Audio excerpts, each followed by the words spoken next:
Welcome to my YouTube channel मिलेला 2.1 में आपका स्वागत है। अगर चैनल पे नया है तो लाइक करें, सब्सक्राइब करें, बेल आइकन को प्रेस करें जिससे सबसे पहले वीडियो आप तक पहुंचे। This novel story is 16 to 20. Welcome to the YouTube channel. Like, subscribe, comments and share. Master, आपको पता है मेरे अंदर ऐसी बहुत सी अनोखी पावर है जिससे मैं आपकी बहुत से कामों में हेल्प कर सकता हूँ। फिर थोड़ा सैड होते हुए, लेकिन इतने दिनों तक मुझे ना खोलने के कारण मेरी पावर जागृति नहीं हुई है।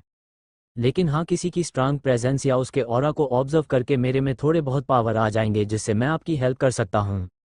और पता है मास्टर, मैं फ्यूचर भी देख सकता हूँ। तो जो थोड़ा गर्व भरी आवाज में बोला। अब आगे उसकी बात पर त्रिशा ने हाँ में अपना सिर हिलाया। और त्रिशा मन में और कितना तारीफ करेगा अपनी, मुझे इसकी बात सुनकर तो नींद आ रही है। हे भगवान, बचा ले मुझे इस बातूनी से। लेकिन त्रिशा ये भूल गई थी कि टोजो उसकी मन की बात सुन सकता है। वही टोजो उसकी बात सुनकर अपना मुंह फुला कर बोला, कहाँ मास्टर, मैं कहाँ अपनी तारीफ करता हूँ, मैं तो बस आपको अपनी खूबियाँ बता रहा था। फिर टोजो थोड़ा नाराजगी भरी आवाज में, और मास्टर मैं बातूनी नहीं हूँ, आप ऐसे क्यों बोल रही हो, मैं कहाँ ज्यादा बात करता हूँ। वही त्रिशा उसकी बात सुनकर हड़बड़ा गई थी। फिर अपनी होठों पर स्माइल लाते हुए, अरे टोजो तुम नाराज क्यों हो रहे हो, मैंने ऐसा जानबूझकर नहीं बोला मन में। ओ एक्चुअली मैं बहुत थक गई हूँ ना, इसलिए मेरे मन में कुछ भी चल रहा है, तुम दिल पर ना लो समझे। वही टोजो की नाराजगी तो त्रिशा की स्माइल को देखकर छूमंतर हो गई थी। फिर टोजो थोड़ा फ्लिटी अंदाज में, ओ मेरी प्यारी मास्टर, मैं भला कैसे आपसे नाराज हो सकता हूँ, स्माइली फेस। आप जैसी सुंदर और अप्सरा जैसी लड़की से कोई कैसे नाराज हो सकता है, आप जरा सोच कर तो देखिए। और मैं तो आपका प्यारा सा गुलाम हूँ, मैं तो कभी भी आपसे नाराज नहीं हो सकता। वही त्रिशा उसकी बातों को सुनकर अपनी एक आईब्रो उठाकर उसे देखने लगी। टोजो की बातों से त्रिशा ने अंदाजा लगा डाला था कि टोजो उससे फ्लर्ट कर रहा है। त्रिशा अपनी फेस में सीरियसनेस लाते हुए टोजो से कहती है, टोजो तुम्हारा फ्लर्ट करना हो गया हो तो क्या मैं आराम कर सकती हूँ। त्रिशा की सीरियसनेस आवाज सुनकर टोजो घबरा गया था। और टोजो घबराते हुए त्रिशा से कहा, I am really sorry master, आप आराम कीजिए, मैं अब कुछ नहीं बोलूंगा। उसकी घबराते हुए आवाज सुनकर त्रिशा हंसते हुए, अच्छा टोजो तुम घबराओ मत, मैं तो तुम्हारा फेस का रिएक्शन देखने के लिए ऐसा बोल रही थी। लेकिन हाँ, मैं सच में थक गई हूँ, मुझे आराम की सख्त जरूरत है। तो PLZZZ, अब तुम कुछ मत बोलना, अभी तो तुम्हारे पास पूरी जिंदगी है, तुम जिंदगी भर अपनी खूबियां धीरे धीरे करके मुझे बता देना। ओक। उसकी बात सुनकर टोजो स्माइल करते हुए, आप भी ना मास्टर, डरा देती हैं। वैसे आपने ठीक ही कहा, अभी तो पूरी जिंदगी है मेरे पास, मैं आपको धीरे धीरे करके अपनी खूबियां बता सकता हूँ। तो ठीक है मास्टर, आप आराम कीजिए, मैं आपको डिस्टर्ब नहीं करूँगा। वैसे मास्टर, मुझे भी लगता मुझको भी थोड़ा आराम कर लेना चाहिए जिससे मैं बाद में एक्टिवेट हो पाऊंगा। उसकी बात पर त्रिशा ने हाँ कहा और बिस्तर में आंख बंद करके लेट गई। ज्यादा थकावट के कारण कुछ टाइम बाद त्रिशा गहरी नींद में चली गई। वही दूसरी तरफ कोई था जो बेसब्री से शाम होने का वेट कर रहा था। वही एक रूम में एक लड़का घड़ी की तरफ देखते हुए जिसमें 3:01 हुआ था। ये टाइम भी ना आज इतना धीरे धीरे क्यों चल रहा है, बाकी दिन तो इतना फास्ट चलता है, आज ही इसको इतना धीरे चलना था क्या। फिर वो लड़का स्माइल करते हुए, लोग कहते हैं कि सब्र का फल मीठा होता है, पर उन लोगों को तो पता नहीं कि आयुष खुराना को इंतजार करना पसंद ही नहीं। पर क्या करें, आज कुछ भी करके इंतजार करना पड़ेगा। ये लड़का और कोई नहीं, आयुष ही था। बस 2 घंटे की तो बात है। आयुष घड़ी की तरफ देखते हुए बोला, पर ये 2 घंटे तो मुझे फूल के कांटे की तरह लग रहे हैं। ये बोलकर आयुष बेड पर लेट गया और सीलिंग की तरफ देखते हुए, इंतजार की घड़ियां कब तक चलेगी, तुझसे मिलने की हसरतें कब पूरी होगी, हर पल दिल तुझसे मिलने को बेताब है, अब तो ये दूरियां खत्म कब होगी। ये बोलकर आरुष त्रिशा के ख्यालों में ही नींद के आगोश में चला जाता है। शाम के वक्त आयुष, आयुष खोलो बेटा दरवाजा। एक औरत 1 घंटे से आयुष के रूम के बाहर दरवाजा खटखटा रही थी। दिखने में वह औरत बहुत सुंदर लग रही थी, जिसकी उम्र करीबन 32-33 लग रही थी। वही आयुष गहरी नींद में सोया था। वह आवाज सुनकर उठा और दरवाजा खोलने के लिए चला गया।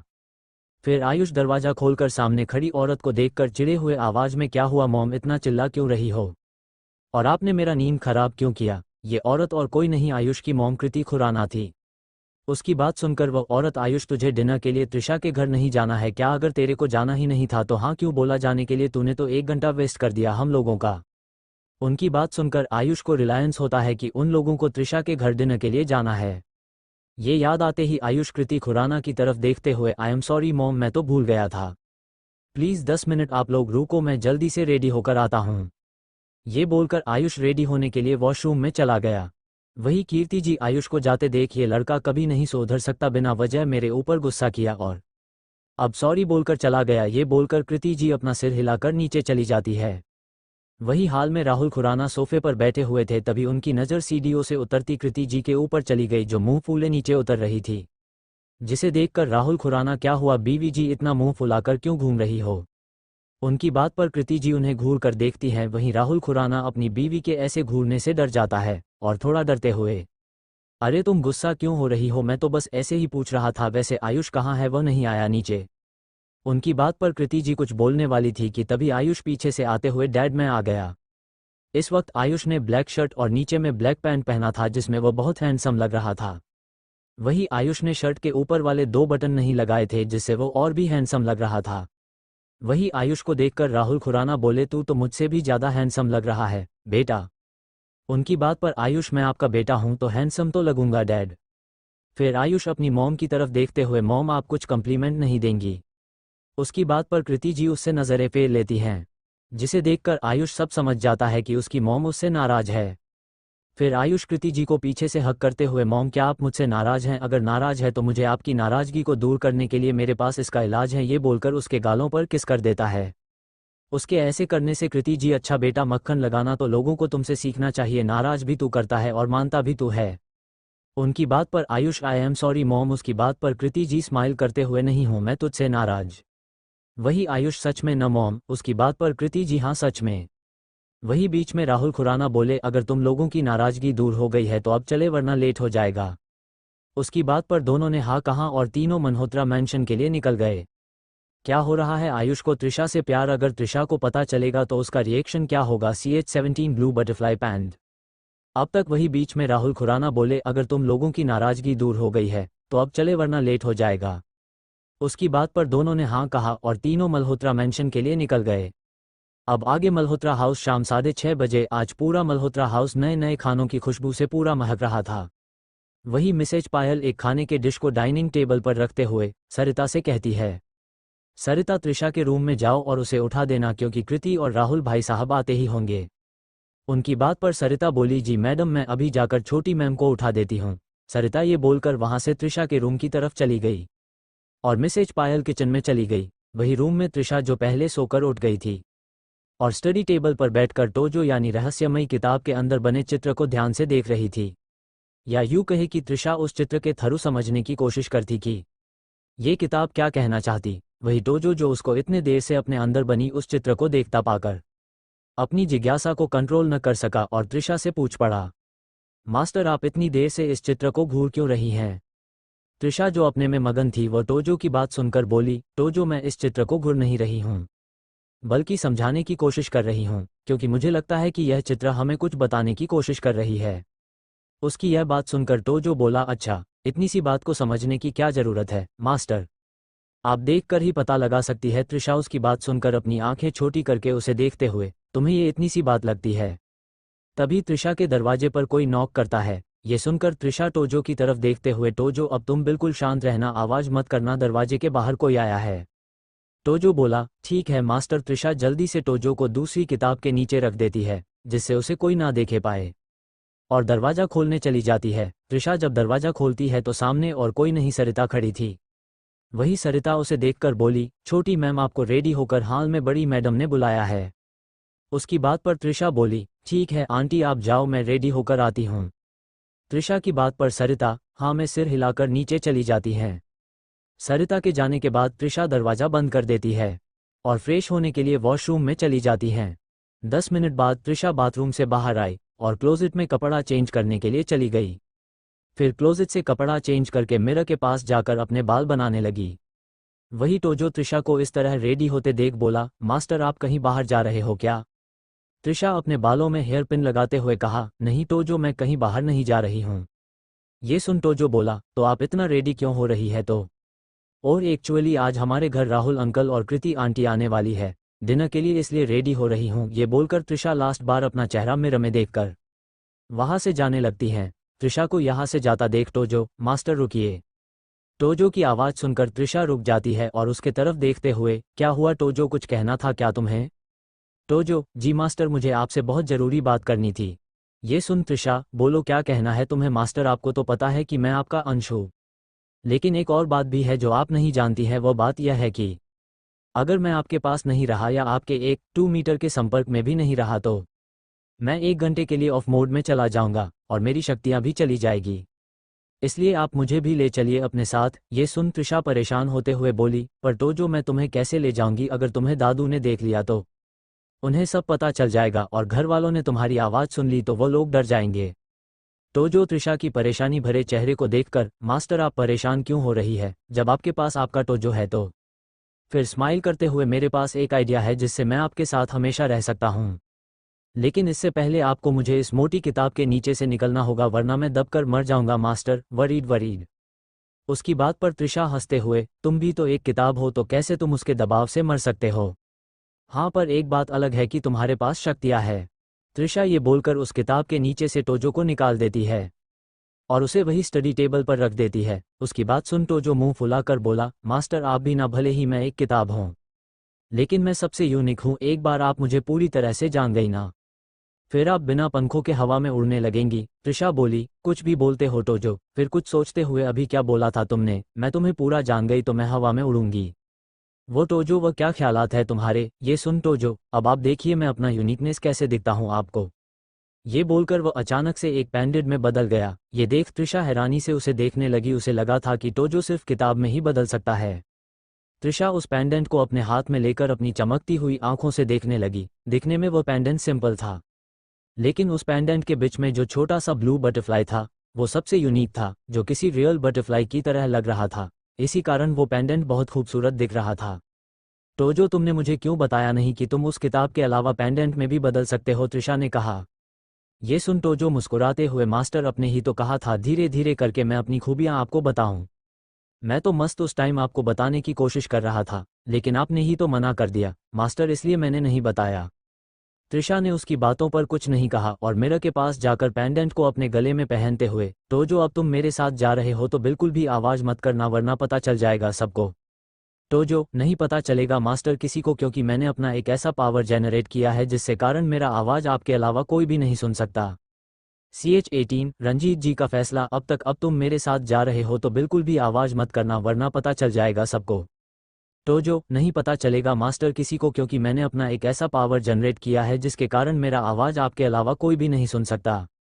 अब आगे टोजो की बात सुन त्रिशा, ये तो अच्छी बात है, फिर अब मुझे तुम्हें मेरे साथ ले जाने में कोई भी परेशानी नहीं होगी। टोजो, जी मास्टर। फिर त्रिशा अपने रूम से निकलकर नीचे जाने के लिए निकल गई। वही हाल में मिसेज पायल, लोनाकृति, ये गाजर का हलवा मैंने स्पेशली आप लोगों के लिए बनाया है, और राहुल भाई साहब आप भी लीजिए ना। मिसेज पायल हलवा का प्लेट देते हुए बोली। कृति जी, नहीं पायल, मैं और नहीं खा सकती, मैं अभी डाइट पर हूँ, अगर मैंने और खा ली तो मेरा डाइट वेस्ट हो जाएगा और मैं मोटी हो जाऊंगी। फिर थोड़ा रोने वाला फेस बनाकर, और पहले से तो देखो मैं कितनी मोटी हो गई हूँ। उनकी बात को सुनकर मिसेज पायल हंसते हुए, तुम कहाँ मोटी हुई हो कृति, तुम तो अब सूख कर कांटा हो गई हो, और अगर तुमने डाइट करना नहीं छोड़ा तो तुम तो और पतली हो जाऊंगी। कृति जी हैरानी से, सच में पायल मैं मोटी नहीं हूँ क्या? पायल बोली, हाँ सच में कृति। ये सुन कृति जी घूरकर मिस्टर राहुल को देखती है, जो बड़े चाव से गाजर का हलवा खा रहे थे। कृति बोली, राहुल तुमने क्यों कहा था कि मैं मोटी हो रही हूँ? और अभी पायल ने तो कहा है कि मैं पतली हो रही हूँ। फिर तुमने उस दिन क्यों कहा था कि मैं मोटी हो गई हूँ? ये सुन मिस्टर राहुल, जो गाजर का हलवा खा रहे थे, वो गले में अटक गया और वह खांसते हुए घबराई हुई नजरों से कृति जी को देखने लगे, जैसे उनकी कोई पोल खुल गई हो। उनको खांसता देख कृति जी ने उन्हें जल्दी से पानी का ग्लास दिया, और मिस्टर राहुल उनके हाथों से पानी का ग्लास लेकर एक ही सांस में पी गए।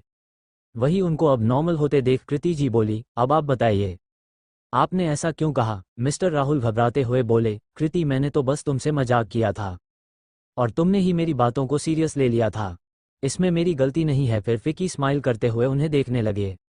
कृति जी ये सुन गुस्से से घूरते हुए, आपकी तो खैर नहीं, अब आप घर चलिए, फिर मैं आपको बताती हूँ। ये सुन मिस्टर राहुल बहुत डर गए। भले ही राहुल खुराना देश के नंबर 1 बिजनेसमैन में से एक थे, लेकिन अपनी बीवी के आगे एक डरपोक बिल्ली की तरह ही थे। जब भी मिसेज कृति गुस्सा होती थी तो उनके सामने मिस्टर राहुल का जुबान चलना ही बंद हो जाता था। वही सब घरवाले उनकी हालत देख हंसने लगे। वही माला जी हंसते हुए बोली, तुम तो आज गए राहुल बेटा।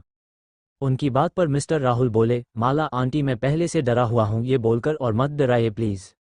वही त्रिशा जो सीढ़ियों से उतरते हुए नीचे आ रही थी, हंसने की आवाज सुन, लगता है अंकल आंटी आ गए। टोजो, हाँ मास्टर, मुझे भी लगता है वो लोग आ गए क्योंकि हंसने की आवाज़ आ रही है। त्रिशा ने उसकी बातों पर कुछ नहीं कहा और हाल की तरफ जाने लगी। वही हाल में आयुष को उन लोगों की बातों में कोई इंटरेस्ट नहीं था, इसलिए वह अपना फ़ोन चलाने में बिजी था। तभी कृति जी मिस्टर राहुल को गुस्से में घूरते हुए कुछ कहने ही वाली थी कि उनकी नज़र सामने से आती हुई त्रिशा पर पड़ी।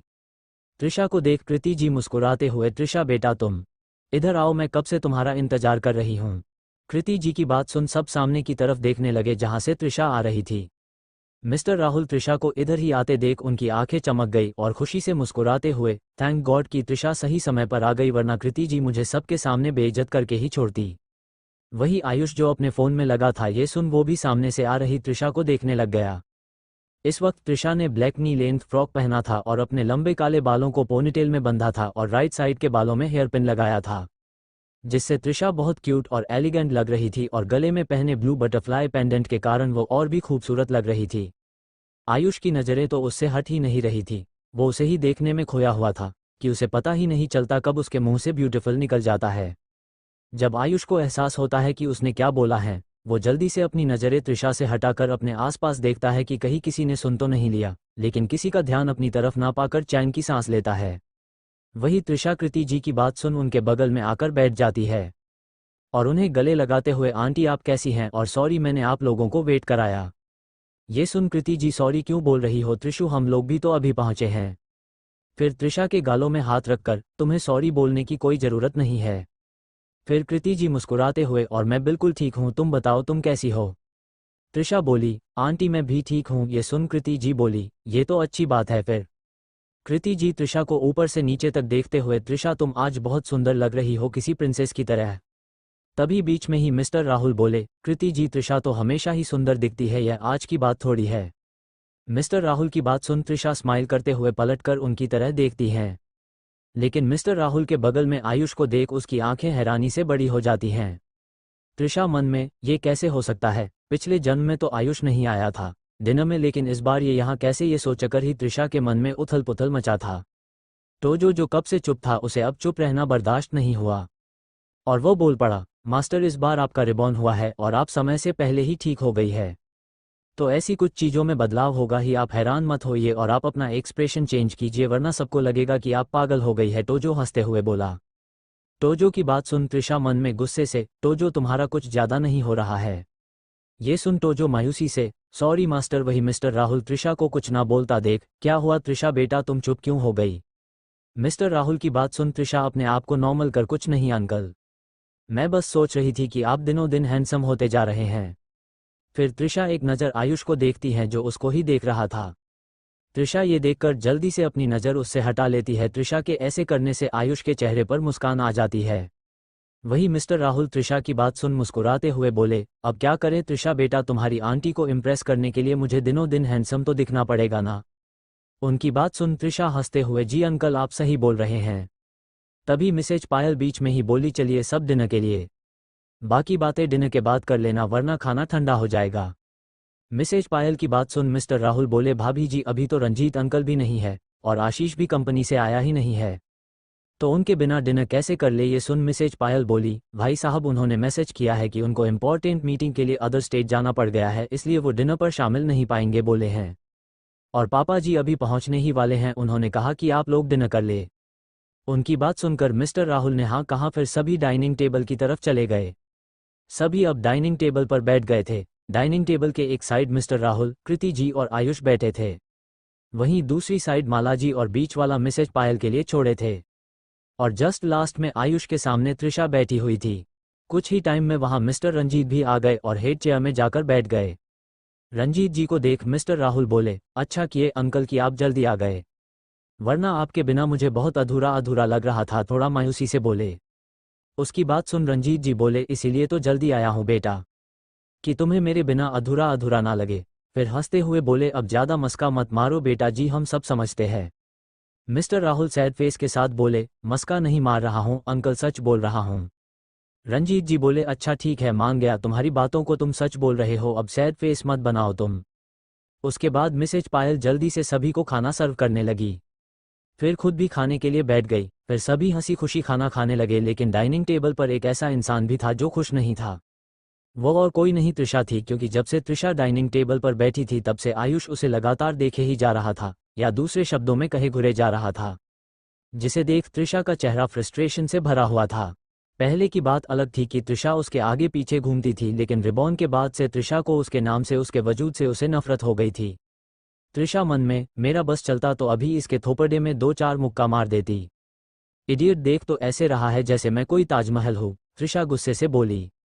वही टोजो अपनी मास्टर की गुस्से वाली आवाज़ सुन, क्या हुआ मास्टर, आप इतनी गुस्से में क्यों है?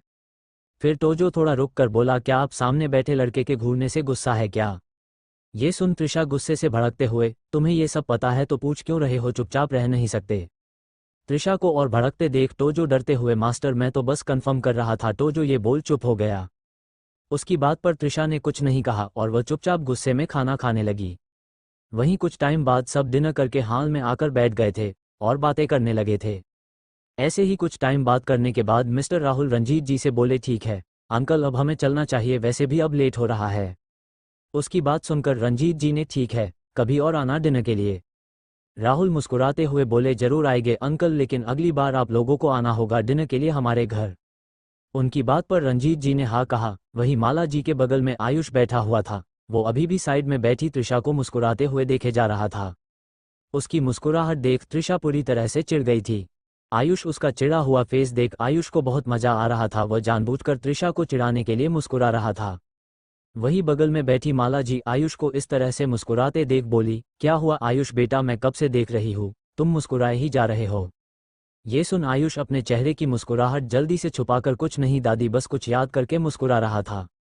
तभी राहुल जी ने खड़े होकर आयुष से कहा, आयुष अब घर चले, लेट हो रहा है। उनकी बात सुन आयुष ने कहा, जी आई डैड, वह भी जाने के लिए खड़ा हो गया।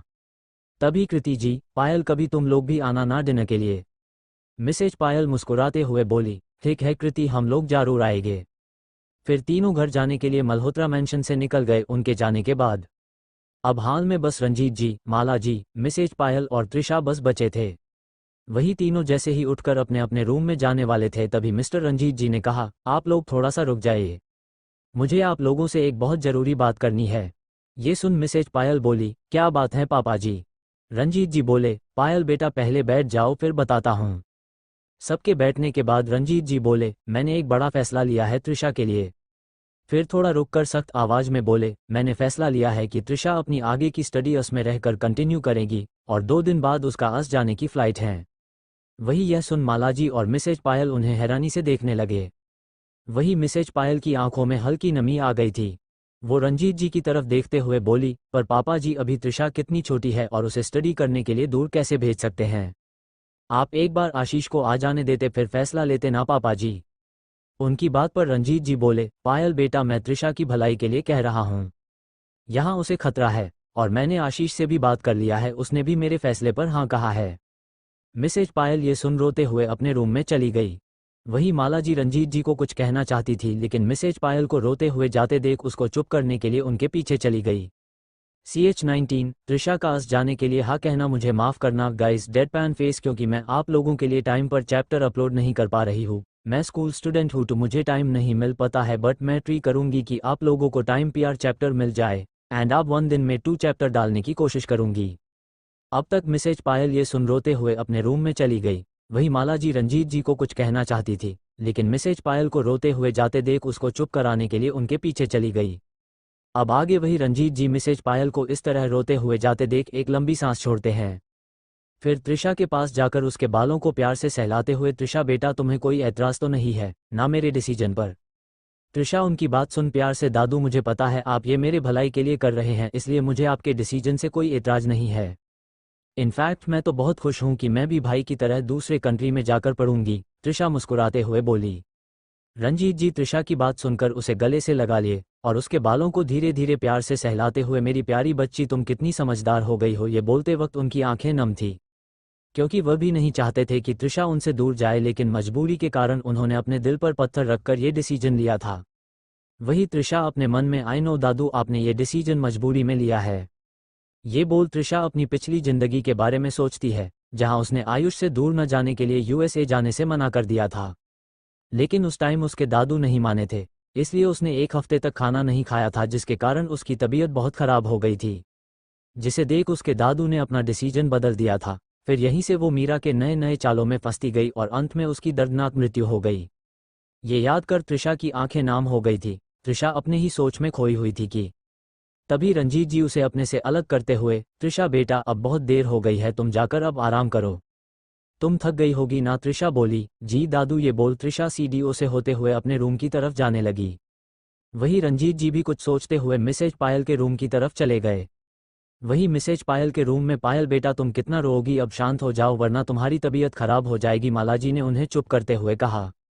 मिसेज पायल रोते हुए, मम्मी जी आप पापा जी को समझाइए ना कि वो त्रिशा को ना भेजे, वो अभी कितनी छोटी है, वो अकेले कैसे रह पाएगी। मिसेज पायल माला जी के हाथों को अपने हाथ में लेते हुए कहा। वही माला जी अपने एक हाथ को उसके हाथों से छुड़ाकर उसके गालों से आंसुओं को पोंछते हुए, पायल बेटा तुम पहले रोना बंद करो, मैं तुम्हारे पापा जी से बात करूंगी। और त्रिशा को वो इतना ही बोली थी कि तभी किसी ने दरवाजे पर नोक किया। ये सुन दोनों दरवाजे की तरफ देखने लगे जहां रंजीत जी खड़े थे। वही मिसेज पायल रंजीत जी को देख जल्दी से अपने आंसुओं को पोंछकर उनसे कहती है, पापा जी प्लीज आप अपना फैसला बदल दीजिए ना, मैं अपनी त्रिशु के बिना नहीं रह सकती है सब। मिसेज पायल रोते हुए बोली। मिसेज पायल की बात सुन रंजीत जी दरवाजा बंद कर अंदर आते हुए, पायल बेटा मैं अपना फैसला तो नहीं बदल सकता, लेकिन मैं तुम्हें त्रिशा से रिलेटेड ऐसी चीज बताऊंगा जिसे सुन तुम उसे भेजने के लिए हाँ कर दोगी। वही यह सुन पायल उन्हें हैरानी से देखते हुए, कौन सी बात पापा जी। रंजीत जी बोले, पायल बेटा राजगुरु ने कहा है कि त्रिशा की कुंडली में जो संकट दोष था वो अभी तक टला नहीं है। अगर इस संकट को टालना है तो त्रिशा को हम लोगों से कुछ सालों तक दूर रहना होगा। अगर ऐसा हम लोगों ने नहीं किया तो त्रिशा के ऊपर वह संकट दोष बढ़ जाएगी। फिर रंजीत जी थोड़ा रुक कर गहरी सांस छोड़ते हुए आंख बंद करके बोले, और उस संकट से त्रिशा की मृत्यु भी हो सकती है। ये सुन मिसेज पायल की तो जैसे सांसें रुक सी गई थी और उनकी आंखों से लगातार आंसू बहने लगे। वही माला जी तो हैरान हो गई थी। वह थोड़ा अटकते हुए बोली, ये क्या बोल रहे हैं आप, हम लोगों ने तो पूजा भी कराई थी क्या। उनकी बात पर रंजीत जी बोले, हाँ पूजा करवाई थी, लेकिन राजगुरु ने कहा है कि उस पूजा से संकट कुछ समय तक के लिए ही टालेगा कहा है। वही वो मिसेज पायल की तरफ देखते हैं जिसका रो रो के बुरा हाल हो गया था। जिसे देख रंजीत जी सीरियस होकर बोले, पायल बेटा अब तुम रोना बंद करो, ऐसे रोओगी तो सच में तुम्हारी तबीयत खराब हो जाएगी। और सोचो त्रिशा को इसके बारे में पता चलेगा तो उसे कितना बुरा लगेगा। और तुम इतनी भी कमजोर नहीं हो कि आने वाले मुश्किलों का सामना नहीं कर सकती। अगर तुम ऐसा करोगी तो त्रिशा का क्या होगा, ये कभी सोचा है। उनकी बात सुन मिसेज पायल शांत होकर अपने आंखों से आंसू पोंछते हुए, पापा जी आप सही बोल रहे, मुझे इस तरह कमजोर नहीं होना चाहिए, बल्कि मुझे इस सिचुएशन में त्रिशा के भलाई के लिए सोचना चाहिए, और अब मुझे आपके फैसले से कोई ऐतराज नहीं है। फिर थोड़ा रुक कर बोली, पर आपको एक बार त्रिशा को भी पूछ लेना चाहिए पापा जी। रंजीत जी बोले, मैंने त्रिशा से बात कर लिया है और वह मेरे फैसले से राजी है और उसने यूएसए जाने के लिए हाँ कहा है। वही दूसरी तरफ त्रिशा अपने रूम में आ गई थी और बेड में लेटकर सीलिंग की तरफ देखते हुए, टोजो तुम्हें क्या लगता है, क्या तुम्हारे बारे में दादू को पता होगा। टोजो आलस भरी आवाज में बोला, नहीं पता होगा मास्टर, उन्हें सिर्फ इतना पता होगा कि मैं एक रहस्यमयी किताब हूँ। ये सुनकर त्रिशा बोली, अच्छा फिर उनके मन में मुझे अचानक कैसे यूएसए भेजने का विचार कैसे आया। मुझे तो लगता है दादू को बुक में लिखी सारी बातें पता होगी, इसलिए उन्होंने ऐसा फैसला लिया होगा। टोजो बोला, नहीं नहीं ऐसा नहीं है मास्टर, आपके अलावा मेरे अंदर लिखी सारी बातें कोई नहीं देख सकता है। तभी टोजो कुछ सोचकर, मास्टर याद करो पिछले जन्म में भी आपको ऐसे ही यूएसए भेजने का फैसला आपको लिया था। उस टाइम तो मैं आपके साथ नहीं था, इसलिए उन्हें मेरे बारे में कुछ नहीं पता होगा। या फिर मास्टर ये भी तो हो सकता है कि कोई और हो जो आने वाले परेशानियों के बारे में उन्हें बता रहा हो। त्रिशा को टोजो की बात सही लगी, वैसे भी उसे इन सब चीज़ों के बारे में सोचकर फ्रस्ट्रेशन सा फील हो रहा था। इसलिए उसने टोजो से कहा, ये सब बातें छोड़ो और तुम मुझे ये बताओ, उस चित्र के बारे में तुम्हें कुछ पता है क्या। ये सुन टोजो चहकते हुए, जी मास्टर मुझे पता है उसके बारे में। मास्टर आपने देखा ही है कि उस चित्र में एक लड़की थी जो हवा में थी और उससे निकल रही प्रकाश के किरण से वह किसी हीरे की तरह चमक रही थी, और उसके आसपास की चीज भी हवा में उड़ रही थी। मास्टर वो लड़की और कोई नहीं आप ही हो, और ये आपके साथ आने वाले पूर्णमासी के दिन होगा। त्रिशा हैरान होते हुए, ये क्या बोल रहे हो तुम। टोजो, मास्टर मैं सही कह रहा हूँ, इस दिन आपकी कुछ पावर जागृत होगी। CH20 check. हेलो गाइज, अगर ये चैप्टर आप लोगों को पसंद आए तो लाइक एंड कमेंट जरूर किया ना, एंड थैंक यू गाइज मेरी स्टोरी को इतना पसंद करने के लिए। अब टोजो, मास्टर मैं सही कह रहा हूँ, उस दिन आपकी कुछ पावर जागृत होगी, और मैंने जो आपको दोपहर में किताब में लिखी सारी बातें बताई थी वो आपके लिए कही गई है, इसलिए आप मेरा विश्वास करें। उसकी बात सुन त्रिशा को किताब में कही गई बातें याद आती है। उसे किताब लिखी बातों को सुन थोड़ी हैरानी तो हुई थी, लेकिन उसने उस समय इसके बारे में ज़्यादा नहीं सोचा था। लेकिन अब उस बात को गहराई से सोचते हुए बोली, तो जो मतलब मैं उस अद्भुत वंश की वो आखिरी ताकतवर इंसान हूँ जिसके पास वो अनोखा चिन्ह है। तो जो बोला, जी मास्टर, वो आप ही हो, और जिसका मदद मैं आने वाले भविष्य में करने वाला हूँ। और मास्टर, पिछले जन्म में वो आप ही थी जो अंत तक बची थी, लेकिन दुर्भाग्यवश आपको भी दुश्मनों द्वारा दर्दनाक मौत दे दिया गया। इसीलिए शायद भगवान ने आपको एक मौका दिया है, देवताओं के आशीर्वाद के जरिए। उसकी बात सुन अब त्रिशा को सब समझ आ रहा था, जिसके कारण अब उसकी आंखें खुशी से चमक रही थी। उसके साथ ही वो अब भगवान को शुक्रगुजार कर रही थी कि उन्होंने उसे एक मौका दिया। तभी त्रिशा बोली, थैंक यू टोजो, अगर तुम न होते तो मुझे इन सब चीज़ों के बारे में पता ही नहीं चलता। मैंने तो इन सारी बातों में ज़्यादा गौर ही नहीं किया था, लेकिन तुम्हारे वजह से ही मुझे इन सब चीज़ों के बारे में पता चला, इसलिए मैं तुम्हारी बहुत शुक्रगुजार हूँ। उसकी बात सुन टोजो हंसते हुए, ये अब क्या बोल रही है मास्टर, ये तो मेरा फर्ज था आपको बताना, इसलिए आप मुझे थैंक यू न कहे मास्टर, और आपके लिए तो टोजो कुछ भी कर सकता है मास्टर। टोजो ने बड़े ही शांत भाव से कहा। त्रिशा को उसकी बात बहुत अच्छी लगी। उसने मुस्कराते हुए कहा, टोजो, मैं बहुत भाग्यशाली हूँ कि तुम मुझे मिले, और हाँ, ये बात अलग है कि तुम बहुत बात करते हो, लेकिन तुम बहुत अच्छे हो टोजो। शून्य। ये सुन टोजो थोड़ा इमोशनल हो गया। वो अपनी इमोशनल भरी आवाज में बोला, अब आप मेरी ज़्यादा तारीफ मत कीजिए मास्टर, वरना मेरे आंखों से आंसुओं की बाढ़ निकल जाएगा, फिर आप कहीं डूब गई तो मुझे बोलना मत। टोजो की बिना हाथ पाँव वाली लॉजिक सुन त्रिशा की तो हंसी छूट गई। वो हंसते हुए बोली, अच्छा ठीक है, अब मैं ऐसा कुछ नहीं बोलूंगी जिससे तुम्हारे आंखों से आंसू निकल जाए, वरना बाद में प्रॉब्लम मुझे ही होगी ना, कहीं इसमें मैं डूब गई तो। ये बोल त्रिशा अपना पेट पकड़कर हंसने लगी। वही त्रिशा को इस तरह हंसता देख टोजो समझ आ गया था कि उसकी मास्टर उसकी बातों पर माजक बनाकर हंस रही है, लेकिन टोजो को त्रिशा का इस तरह हंसता हुआ चेहरा देख उसे त्रिशा को कुछ कहने का मन ही नहीं हुआ। वही इधर मिसेज पायल के रूम में अब तक मिसेज पायल बिल्कुल नॉर्मल हो गई थी। वो स्माइल करते हुए बोली, पापा जी, अब मैं बिल्कुल ठीक हूँ, अब आप लोग भी अपने रूम में जाकर आराम कर लीजिए, आप लोग थक गए होंगे ना। उसकी बात सुनकर रंजीत जी बोले, ठीक है पायल बेटा, अब हम लोग भी चलते हैं, वैसे भी 11:30 बज चुके हैं। रंजीत जी अपने हाथ में पहने घड़ी की तरफ देखकर बोले। उसके बाद माला जी और रंजीत जी भी मिसेज पायल को गुड नाइट बोलकर अपने रूम में चले गए। उन दोनों के जाने के बाद मिसेज पायल भी लाइट ऑफ कर सो गई। वहीं दूसरी तरफ कैलिफोर्निया में दोपहर के बजे 12। कैलिफोर्निया में दोपहर की चमचमाती धूप थी। कैलिफोर्निया यूएसए का एक स्टेट है, और यूएसए भारत के समय के मुकाबले 11 घंटे पीछे चलती है, जिसके कारण अभी यूएसए के कैलिफोर्निया में दिन का समय था। वहीं कैलिफोर्निया के घने जंगलों के बीचों बीच एक बड़ा सा फार्म हाउस था, और यह फार्म हाउस कैलिफोर्निया के जंगलों के ऐसे सुनसान इलाके में बनाया गया था जहां लोगों का जाना मुमकिन नहीं नामुमकिन था। और कोई गलती से भी इस जंगल में कदम रख लिया तो वह इस जंगल के जाने माने 2 खूंखार जानवरों का खाना बन जाता था। कहा जाता है कि कैलिफोर्निया की इस जंगल में ऐसे 2 खूंखार ब्लैक और वाइट फर वाले पैंथर पाए जाते हैं जो नॉर्मल इंसानों को इस जंगल में घुसने ही नहीं देते। लेकिन लोगों का कहना है कि आज तक उन 2 खूंखार पैंथर को किसी ने देखा ही नहीं, और जिस किसी ने देखा वो उन दोनों का खाना बन जाता है।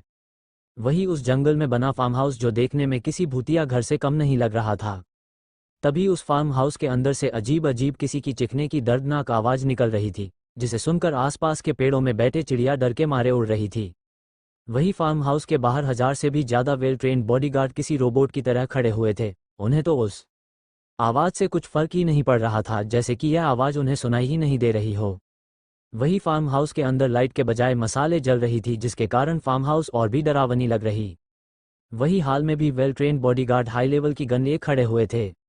हाल के बीचों बीच फर्श में एक आदमी अधमरी हालत में पड़ा हुआ था। उसकी आधा से ज्यादा शरीर का चमड़ी निकल गया था, या यूं कहे निकला गया था, जिसके कारण उस आदमी के शरीर का बस लाल लाल मांस दिख रहा था।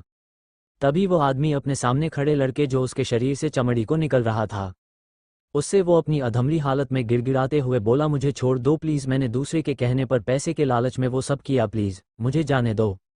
वही सामने खड़ा लड़का जिसकी उम्र करीब 21 to 22 थी, उसे उस आदमी के गिड़गिड़ाने से कोई फर्क नहीं पड़ता, बल्कि वह तो उस आदमी के ऐसा करने से अपनी लाल गुस्सैल आंखों से उसे घूर कर देखने लगा।